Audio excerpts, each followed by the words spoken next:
दोस्तों, ये कहानी आपका आज दिल दहला देगी। ये हवेली राजा महाराजा के समय में बनाई हुई थी, लेकिन पिछले 18 सालों से इस हवेली में आज तक कोई भी रहने के लिए नहीं आया है। इच्छा होने पर भी इस हवेली में कोई भी नहीं रह पा रहा था, क्योंकि लोगों का कहना था कि इस हवेली में भूत प्रेत का साया है।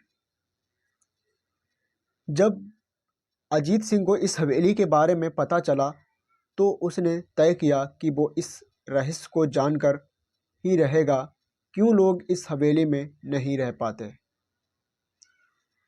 दोस्तों, उसने मजबूत इच्छा शक्ति से हवेली में रहने की पूरी तैयारी कर ली। जब उसने हवेली के अंदर जाने के लिए पैर आगे बढ़ाए तो दरवाजे पे किसी अनजान व्यक्ति ने उसे वहीं पर रोक और नज़दीक जाके बोले, कौन हो आप और किधर जा रहे हो? अजीत सिंह ने जवाब देने के बजाय उसने सामने सवाल किया, जी आप कौन? मेरा नाम अर्जुन सिंह है और मैं यहीं पास में ही रहता हूँ।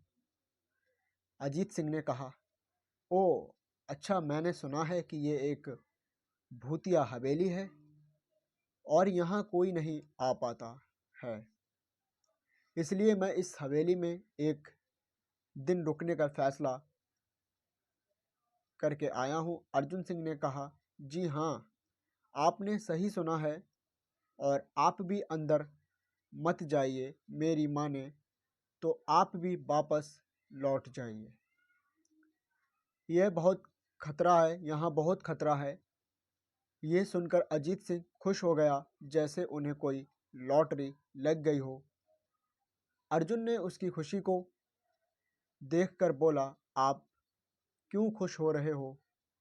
आपको तो भूत का नाम सुनकर डर लगना चाहिए। शायद आपको पता नहीं होगा कि मैं भूत प्रेत में काफ़ी दिलचस्पी रखता हूँ। अगर इस हवेली में भूत है तो मैं अंदर ज़रूर जाऊँगा और सारी सच्चाई का पता भी लगाऊँगा। इतना कहकर अजीत सिंह उस हवेली में चला गया। दोस्तों, अंदर जाके अजीत ने अपनी बैग को साइड में रखा और हवेली के चारों ओर देखने लगा। सारे रूम भी चेक कर लिए।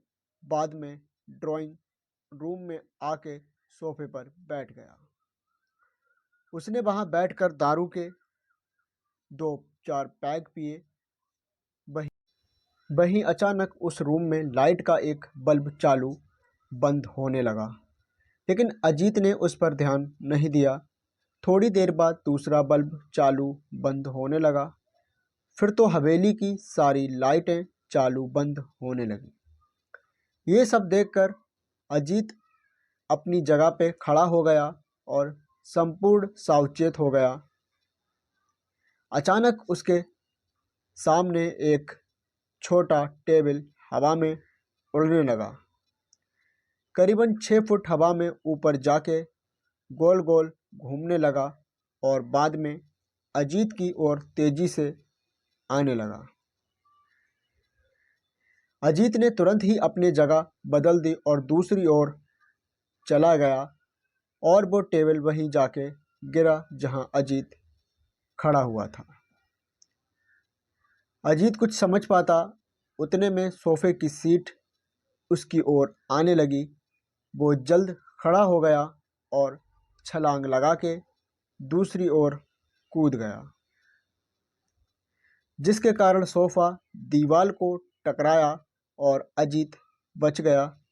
अचानक सब कुछ शांत हो गया। अजीत ने चारों ओर सतर्कता से देखा और बड़ी आवाज में बोला, तुम जो भी हो सामने आकर के बात करो। वहीं एक बड़ी परछाई उसके सामने आई। अजीत ने उस परछाई को देखकर बोला,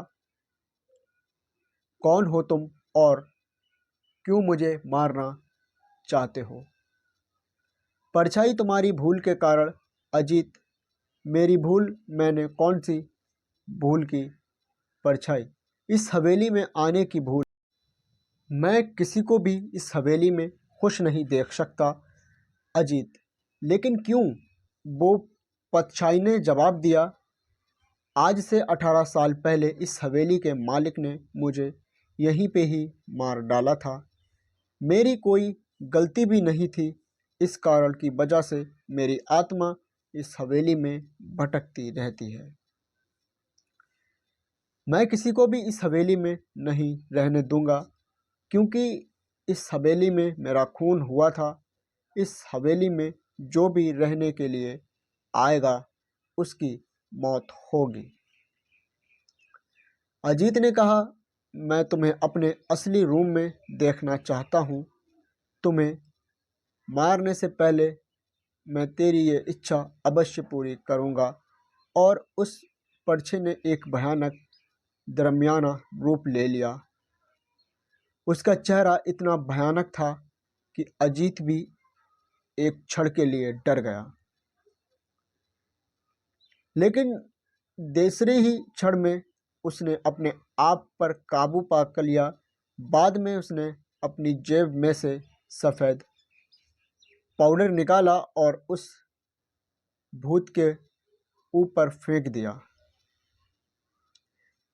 भूत के ऊपर पाउडर पड़ते ही वो जलने लग गया। बड़ी बड़ी ज्वालाएं उठने लगी। वो बहुत ज़ोर ज़ोर से चिल्लाने लगा और बाद में पूरी तरह से जल गया। उसके बाद अजीत ने चैन से सांस लिया और वहीं पर सो गया। दूसरे दिन सुबह जब अजीत को सही सलामत हवेली से बाहर आते देख अर्जुन को आश्चर्य हुआ। अर्जुन ने अजीत से पूछा, तुम कैसे जिंदा हो?